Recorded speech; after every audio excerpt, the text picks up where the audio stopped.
Greetings. This is Cameron Say again, and we're continuing with our little journey into Rexx. So I've already logged into the system, and I'm just going to give you this in kind of tiny bite-sized pieces to help you get along and help you better absorb it. So we talked about variable assignment and using say and pull to get values into variables in the first video. So that was just a very general introduction. I'm going to give you an equally general introduction to one of the mainstays of all programming languages from assembler on up, the if statement. So if is called branching, and it simply means that if a condition is met, do something. If a condition is not met, do something else. Okay. So for example, if the value, if you assign a variable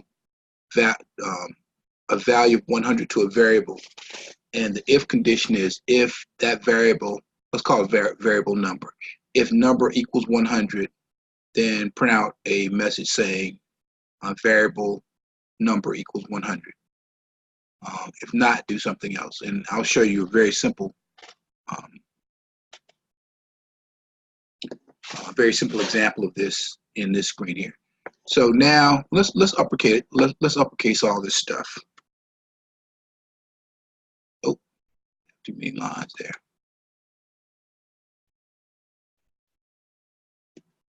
So we've uppercased everything. It doesn't make any difference. Rexx is not case sensitive.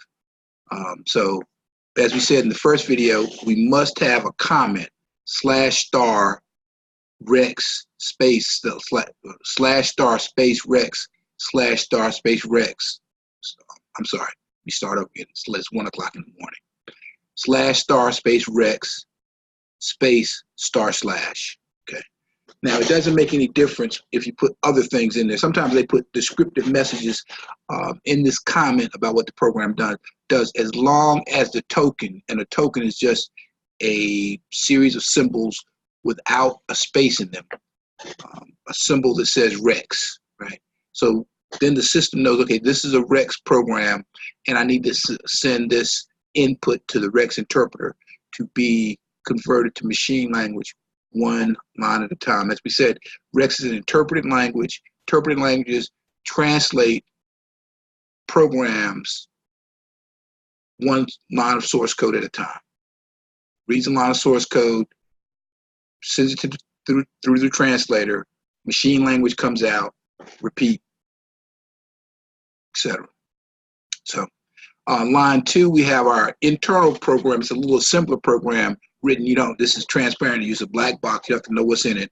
You just use this TSO clear to clear the screen. So you start your program at the top, and you have to put that in single quotes so that you explicitly read the token TSO clear. You read that token. It doesn't have any system significance. So we're going to start this out very simply. We're going to say, and let's be a little more explicit down here. So we have a variable called A. We assign it a value of 200, and let's say A equals 100. Exclamation point, double quote, close double quote.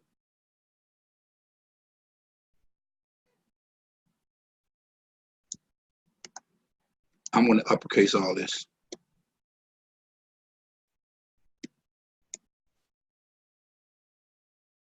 And you will notice there are no periods, there are no periods, no semicolons at the end of these lines, just a space. Rexx is very terse in terms of punctuation and syntax. It can, it can do anything. For example, this variable up here, A, is when the program reads it here, it's a a number. It's a numeric. It's an integer, right? And then I can change on the next line. I can write in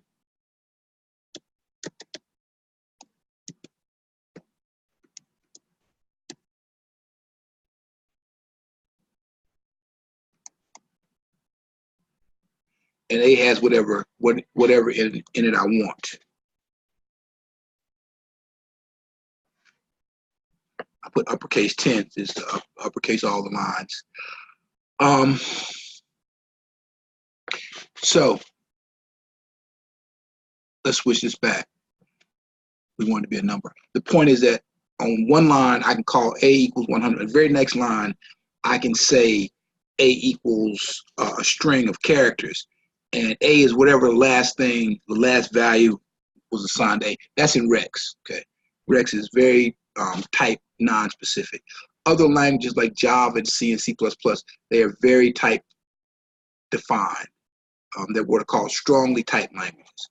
Rexx is a weakly typed language. So we're going to say A equals 200.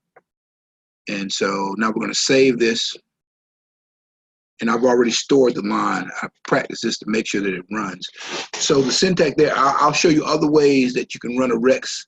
And Rexx programs are called Rexx exec. Rexx execs in the mainframe parlance. I'll show you other ways to run this. There are two other ways that you can run it that I know of, maybe more than that, but yeah, there are a lot more ways you can run a Rexx exec. But I'll show you another way. But the way we're going to do it here, because I want to keep our source code on the screen, is TSO space EX space single quote, and then the explicit path to the file. KC02071.Rexx member Rexx if. Okay, let's run it. Rexx is not equal to 100. Now, we can fix that by just putting, and I know you will say this is a lot simpler than running your COBOL program, but there's a reason for that. We'll discuss that thoroughly in the course of the term. So, and this is for people who don't have any or very little programming experience. And even those of you that have programming experience, Rexx is a good language. If you're going to work in the mainframe world, you're going to use Rexx. If you're going to be a systems programmer down the road somewhere, you're going to learn assembler too. But you learning COBOL is going to be a big step towards you getting a foot in the door with IBM, Bank of America, Wells Fargo. Because if you've taken Mr. Sweat's intro class, taken the COBOL class, and I think Mr. Sweat is going to add another more advanced systems class, and you take the second COBOL class, you're going to have expertise that almost no other undergraduate has in the world, okay, on a mainframe. So you're going to be very, very unique and very, very marketable. There is a point to doing this stuff. So let's run this, and now it should say A equals 100. Okay, very simple, right? Very simple. I told you it's going to be simple. Now let's make this a little more involved. I'm doing this cold, so off the dome, if you will. So I'm trying to make it a little trickier.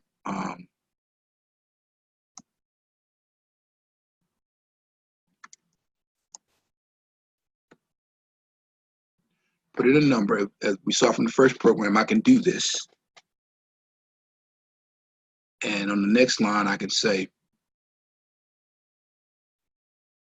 pull num.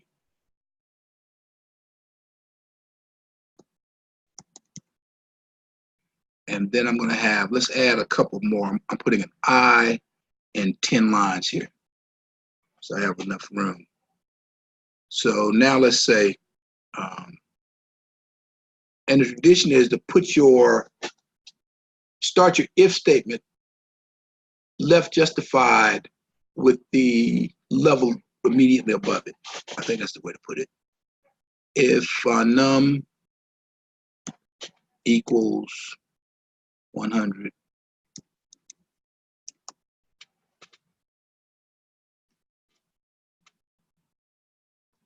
then, and this is just to give you a little, and put this on the next line here. I think syntactically that will work, but I'm going to indent this a little bit.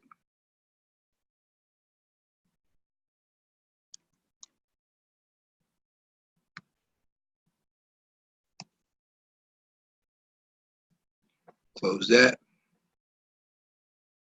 else goes with the if statement.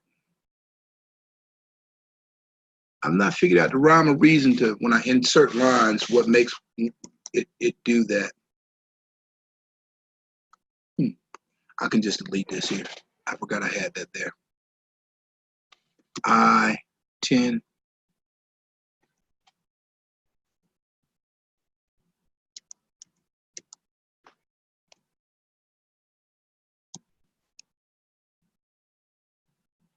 Because we're going to be using if statements a lot with COBOL.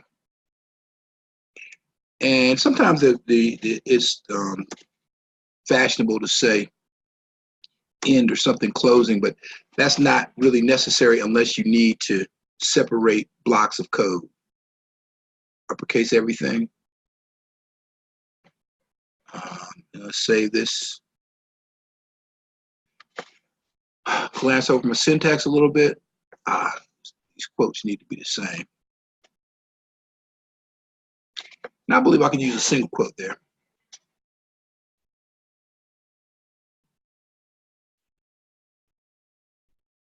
Okay, I think that's going to work.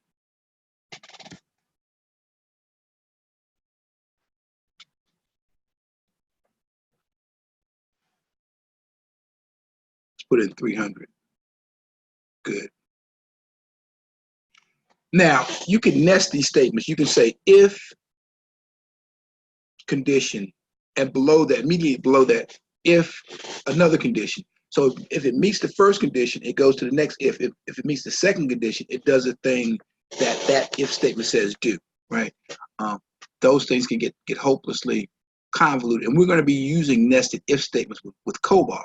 But this was just to give you the idea of how it works. There is something called select in Rexx that lets you do that type of, have those type of complicated nested environments or nested scenarios, if you will. It's much easier to do it with select in certain cases. In COBOL, there's something called evaluate that we'll look at. But this is just to give you an idea. And I think that's enough for now. I think you get the idea of how an if statement works. So practice this code a little bit. We'll see you next time. Next time we're going to work with loops. Our next topic is going to be loops.